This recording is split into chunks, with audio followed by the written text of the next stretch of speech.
আসসালামু আলাইকুম। আশা করি সবাই ফিজিক্যালি এবং মেন্টালি ভালো আছেন।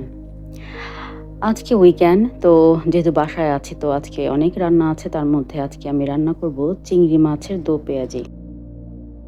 চিংড়ি মাছের দো পেঁয়াজি করার জন্য আমি এখানে নিয়ে নিয়েছি বাগদা চিংড়ি এবং মাছটাকে আমি খুব ভালো করে পরিষ্কার করে নিয়েছি।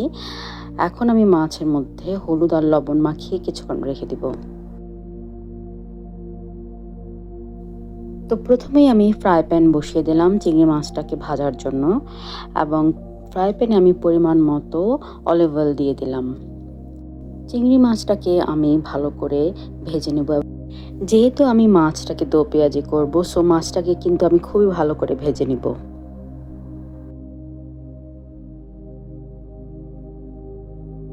মাছটা আমার ভাজা হয়ে গেছে এবং মাছটাকে আমি এখন তুলে নিব।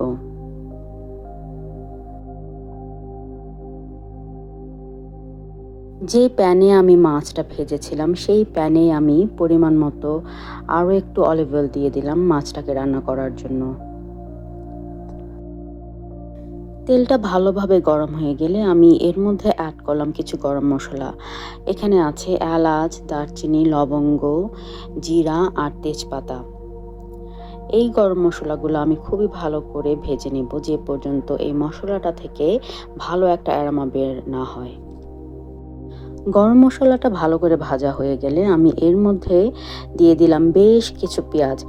যেহেতু আমি আজকে দো পেঁয়াজি রান্না করব সো পেঁয়াজের পরিমাণটা কিন্তু আমি অনেকটাই নিয়েছি এখানে। তো পেঁয়াজটা আমি খুবই ভালো করে ভুনে নেব।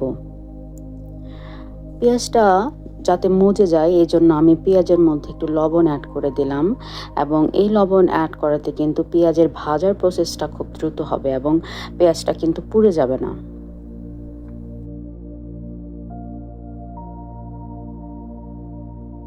পেঁয়াজটাকে একটু সময় নিয়ে ধৈর্য ধরেই আমি ভালো করে ভেজে নিলাম।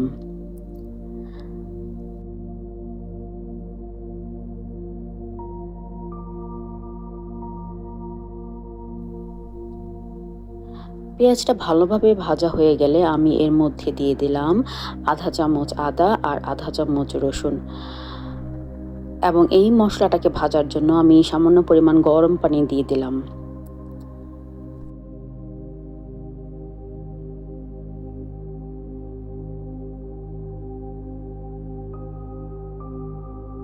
আদা রসুন একটু ভাজা হয়ে গেলে আমি এর মধ্যে অ্যাড করলাম হলুদের গুঁড়া, ধনে গুঁড়া, জিরা গুঁড়া আর মরিচের গুঁড়া।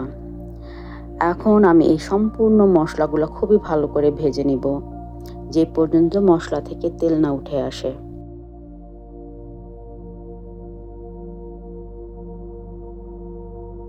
মশলাটা কিন্তু আমাদেরকে খুবই ভালো করে ভাজতে হবে। মশলাটা যত ভালো ভাজা হবে দো পেঁয়াজি কিন্তু ততই ভালো লাগবে খেতে।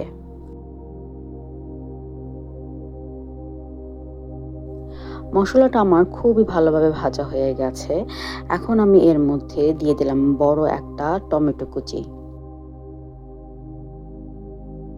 টমেটোটা কিন্তু এখানে অবশ্যই অ্যাড করতে হবে, তাহলে কিন্তু দো পেঁয়াজিটা খেতে খুবই ভালো লাগে।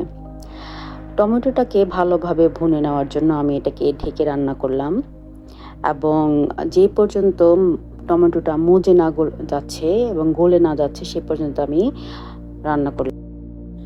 আমাদের মেয়েদের জীবন কিন্তু অনেক বেশি চড়াই উতরায় থাকে এবং আমরা যারা বাইরে এবং ঘরে সমানভাবেই কাজ করে থাকি তাদের পার্টনার যদি সাপোর্টিভ না হয় তাহলে কিন্তু জীবনে কষ্টের আর শেষ নাই।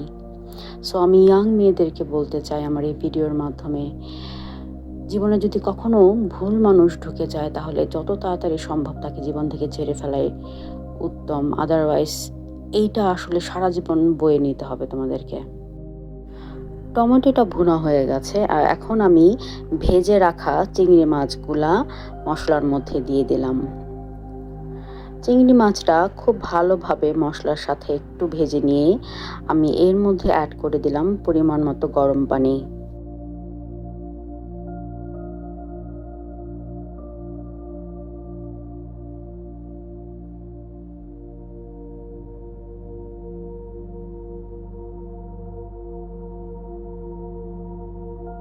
পানির পরিমাণটা কিন্তু আপনারা আপনাদের পছন্দ অনুযায়ী দিবেন। আমার মেয়ে একটু গ্রেভি খেতে পছন্দ করে, তাই আমি একেবারেই চচ্চড়ি টাইপের করে ফেলবো না দো পেঁয়াজিটা। আমি একটু গ্রেভি রাখবো যাতে ভাতের সাথে মেখে খেতে পারে। আমি এবার পানিটা মোটামুটি শুকিয়ে আসা পর্যন্ত ঢেকে মাছটাকে রান্না করব। মাছটা যখন প্রায় হয়ে যাবে, তো নামানোর আগে আমি এর মধ্যে বেশ কিছুটা কাঁচামরিচ দিয়ে দিলাম। আমার চিংড়ি মাছের দো পেঁয়াজি রান্না রেডি। আমার চ্যানেল এবং আমার রান্না যদি আপনাদের ভালো লাগে তাহলে please subscribe to my channel. সবাই ভালো থাকবেন। আল্লাহ হাফেজ।